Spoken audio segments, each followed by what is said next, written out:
Assalamualaikum warahmatullahi wabarakatuh. Hai semuanya, kembali lagi di channel aku Yani Nur Faiza. Di episode kali ini aku akan berbagi resep cara membuat nastar yang tanpa oven, tanpa mixer, tapi hasilnya benar-benar super lumer banget. So kalian wajib untuk tonton sampai habis ya, dan jangan di skip. Oke, langsung kita simak cara pembuatannya.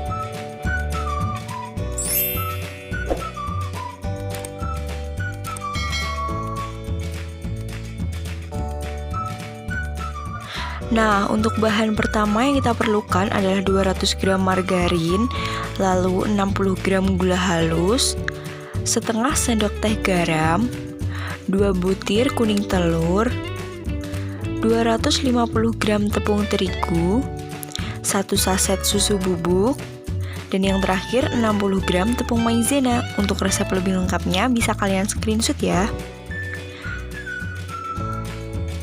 Untuk langkah yang pertama, di sini kita tuang dulu margarinnya. Nah, aku pakai merek Palmia.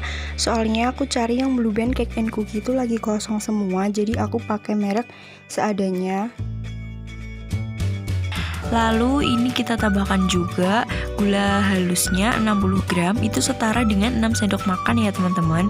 Untuk takaran sendoknya nanti bakalan aku tulis di deskripsi box. Nah, ini kita aduk-aduk rata pakai whisker. Kalau kalian di rumah ada mixer itu dipakai juga nggak apa-apa, lebih mudah.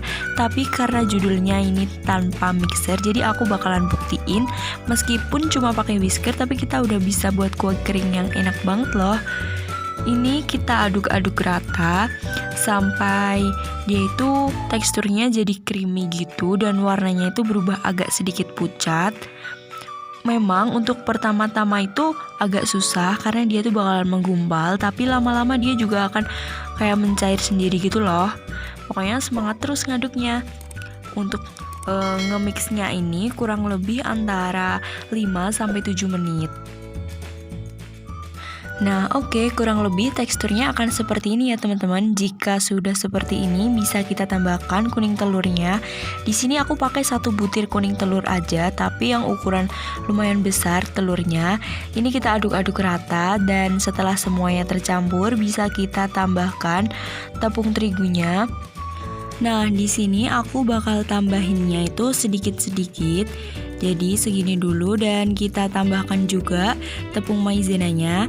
Nah, fungsinya tepung maizena ini jadi supaya dia itu tetap crispy, jadi nggak mudah hancur gitu. Tapi dia nggak akan keras kok, cuma lebih ke renyah aja gitu. Ini kita aduk-aduk rata lagi sampai semuanya tercampur. Oke, kita tambahkan lagi tepung terigunya yang tadi yang masih sisa itu, kita tuang, dan tepung maizenanya juga. Dan selanjutnya kita tambahkan juga susu bubuknya. Di sini aku pakai merek Denko. Lalu kita aduk-aduk rata lagi sampai semuanya benar-benar tercampur. Dan jika dirasa untuk mengaduknya itu udah mulai berat banget, itu bisa kita uleni pakai tangan aja. Ini aku bakalan bersihin dulu karena adonannya itu masuk semuanya ke whisker. Ini bisa kita bersihin dan kita uleni pakai tangan biasa.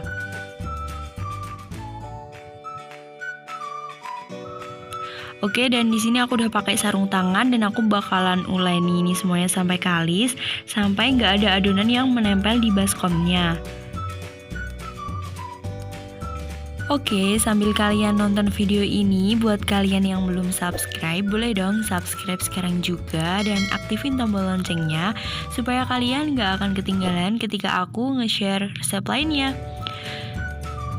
Lalu yang terakhir ini kita tambahkan garamnya biar dia itu lebih agak gurih gitu, dan kita aduk-aduk rata lagi. Nah, untuk teksturnya itu nggak apa-apa, dia agak sedikit lembek, itu malah lebih bagus supaya dia lebih mudah dibentuk dan hasilnya itu juga lebih empuk. Oke, dan ini udah bisa kita bentuk. Sekarang tinggal kita isi pakai selai nanas, dan ini selai nanas yang aku buat kemarin. Kalau kalian belum nonton, silahkan ditonton, linknya aku taruh di deskripsi box. Dan sekarang tinggal kita isi. Caranya kita bentuk bulat-bulat dulu, lalu kita pipihkan, dan tengahnya tinggal kita isi aja deh pakai selai nanas. Kalau misalnya adonan kalian ini kayak terlalu kebanyakan tepung terigu atau keras atau nggak bisa dibentuk di bulat-bulat gitu, mungkin kalian itu kurang, margarinnya itu masih kurang, atau tepung terigunya itu kalian menakarnya itu kurang pas gitu. Terlalu banyak tepung terigu itu juga nggak baik, soalnya nanti dia bakalan pecah saat digulung, saat dibentuk bulat-bulat gitu. Jadi adonannya itu agak basah juga nggak apa-apa. Nah, ini kita buat sampai semuanya habis.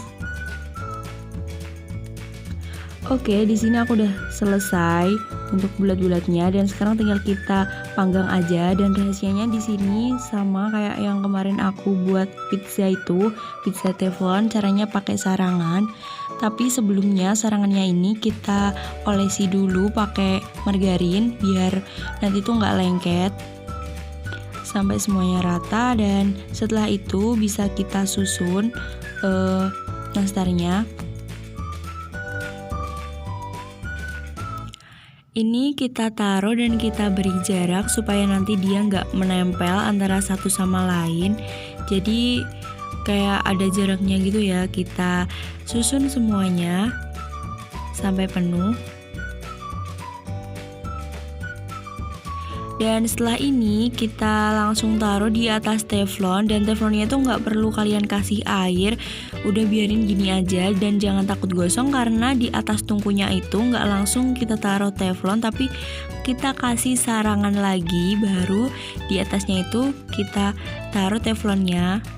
Jadi kuenya itu nggak langsung nyentuh ke teflon ya. Untuk apinya ini aku pakai api yang paling kecil banget dan hampir nggak nyentuh sarangan yang di bawahnya teflon itu. Jadi dia tuh kayak nanti hasilnya biar matang sempurna. Nah, untuk olesannya di sini aku pakai 1 kuning telur dan aku tambahin 1 tetes pewarna kuning telur makanan supaya warnanya lebih cantik lagi. Dan setelah itu ini kita olesi. Untuk mengolesinya ini kita pakai 2 kali pengolesan. Jadi setelah 10 menit pertama kita olesi ini, kita olesi lagi yang kedua kalinya, jadi 2 lapis gitu, biar hasilnya itu lebih cantik dan lebih glowing. Pokoknya biar lebih warnanya itu lebih menarik gitu. Ini saat olesan yang pertama ya, dan mohon maaf untuk olesan yang kedua aku itu lupa, nggak ke video, nggak ke record, tapi nggak apa-apa. Dan ini udah mateng, dia udah nggak lengket. Dan untuk pemanggangannya ini kurang lebih antara 25-30 menit tergantung suhu kompor masing-masing. Dan ini aku saat pemanggangan terakhir, jika warnanya sudah mulai kecoklatan seperti ini, tandanya dia sudah matang dan siap untuk diangkat. Jadi ini dia hasilnya teman-teman. Untuk satu resep yang aku bagikan ke kalian tadi bisa hasilnya itu kurang lebih 100 biji. Dan hasilnya itu bener-bener super lumer banget. Kalian bisa lihat sendiri teksturnya ini tuh ngeprul banget ya teman-teman. Dan rasanya itu gurih dan juga manis. Apalagi selain nanasnya itu manis banget, aku suka karena aku juga pakai nanas madu. Kalau untuk dijual ini tuh untungnya bisa 2 kali lipat loh. Nanti aku bakalan taruh harga bahan-bahannya di bawah juga, jadi bisa kalian kira-kira sendiri untung yang aku dapat jika dijual. Nah, ini hasilnya pokoknya jadi banyak banget deh. Ini kalau ditaruh di toples itu jadi 3 toples lebih untuk ukuran yang biasanya dijual gitu. Terima kasih buat kalian yang sudah menonton. Jangan lupa untuk like video ini, komen di bawah, dan jangan lupa subscribe. Terima kasih.